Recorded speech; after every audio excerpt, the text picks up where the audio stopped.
ये 5 मिनट की बात आपने सुन ली और समझ ली तो सारी जिंदगी इसका लाभ मिलता रहेगा आपको, सारी जिंदगी। वो बात यह है, एक पिता थे, एक छोटी सी कहानी सुनाता हूं। एक पिता की 7 बेटियां थीं। वो पिता थे राजा, राजा थे, उनकी 7 बेटियां थीं, कोई बेटा था नहीं। एक दिन उन्होंने अपनी 7 बेटियों को बुलाया, दरबार लगा था, ऐसे लोग खड़े थे, बड़े बड़े मंत्री संतरी और नगर के लोग, आम पब्लिक भी थी, सब लोग खड़े थे। आज राजा ने बड़े घमंड में पूछा अपनी बड़ी बेटी से, बेटा तुम्हारा पालन कौन करता है, तुम किसका खाती हो? तो बड़ी बेटी ने कहा, पिताजी मैं तो आपका खाती हूं। फिर उससे छोटी से पूछा, बेटी तुम किसका खाती हो, तुम्हारा पालनहार कौन है? उसने भी कहा, पिताजी आप हमारा पालन करते हैं, हम तो आपके भाग्य का खाती हैं। ऐसे 6 बेटियों ने उत्तर दिया। मंत्रियों से पूछा राजा, राजा बड़ा घमंडी था। राजा ने मंत्रियों से कहा, ए मंत्री तुम किसका खाते हो? मंत्री ने कहा, सरकार हम आपका खाते हैं। ए प्रजा किसका खाती है? सरकार हुजूर हम आपका खाते हैं। छोटी बेटी से पूछा, बेटा तुम किसका खाती हो? छोटी बेटी ने बड़ा प्यारा उत्तर दिया, पिताजी पालनहार तो भगवान है, हम तो भगवान का दिया खाती हैं, आपका दिया तो नहीं, भगवान का। आप तो निमित्त हैं, कारण है, पर खाते सब भगवान का। ये लोग जो बोल रहे हैं ये आपके दबाव में बोल रहे हैं, चाटुकारिता कर रहे हैं, ये आपकी झूठ कह रहे हैं। आप किसी का पालन नहीं करते पिताजी, सबका पालन भगवान करते हैं। उस पिता को बड़ा बुरा लगा कि मेरी बेटी ने मेरे लिए ऐसा कह दिया।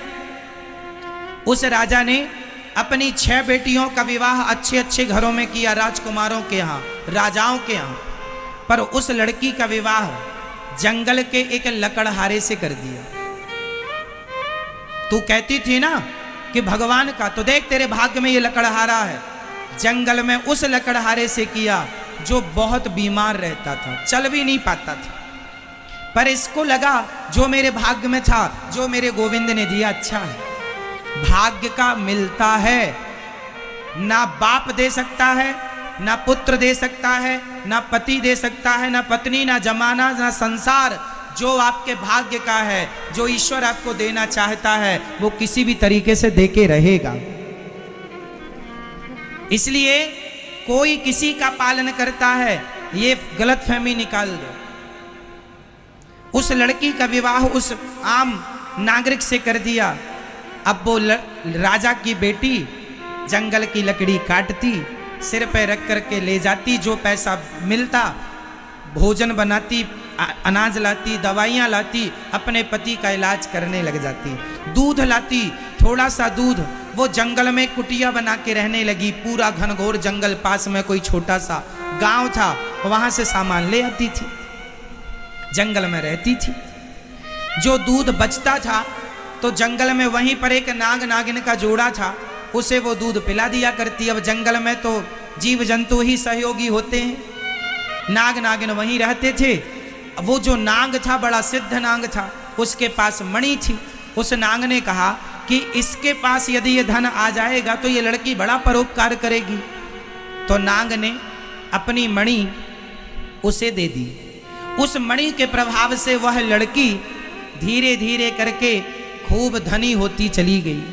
बहुत सारा धन धान्य उसने इकट्ठा कर लिया, एक नगर तैयार किया, रानी बन गई, राजा बना उसका लकड़हारा, वो भी स्वस्थ हो गया, सुंदर हो गए, नगर बसाया। दिन रात वो अन्न क्षेत्र चलाते, दरबार में कोई आए सबको पेट भर भोजन। बरसों बाद एक दिन वो अन्न दान कर रही थी, तो उसने देखा कि सबसे पीछे लाइन में उसका बूढ़ा बाप खड़ा था और उसकी 6 बहनें भी पीछे पीछे खड़ी थी।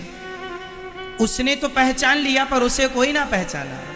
तब उस लड़की ने अपने बूढ़े बाप से कहा, पिताजी आपकी ये दुर्दशा कैसे हो गई? उसने कहा, मैंने आपको जाना नहीं पिताजी, मैं आपकी बेटी 7वें नंबर की छोटी, आपने मुझे लकड़हारे से विवाह था। पिता की आंखें गीली हो गई, बेटी तेरा ये वैभव कहाँ से आया?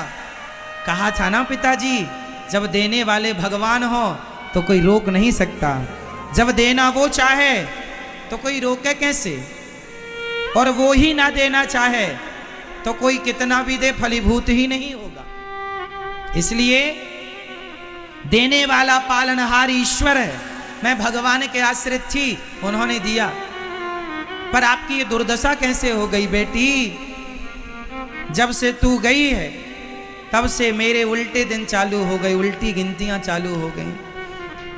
अन्य राजाओं ने हमला कर दिया, सारा राज्य छीन लिया, ये बेटियों के भी घर बिगड़ गए, और ये आज दर दर की ठोकर हम लोग खा रहे हैं। सुना कि यहाँ भोजन मिलता है, सो भोजन करने आए, सब बर्बाद हो चुका है। जो अभिमान में रहता है वो बर्बाद होता है, और जो भगवान के भरोसे रहता है वो सदा आबाद रहता है, सदा खुश रहता है। इसलिए अभिमान इस चीज का ना हो कि मेरे पास ये है, मैं ये हूं।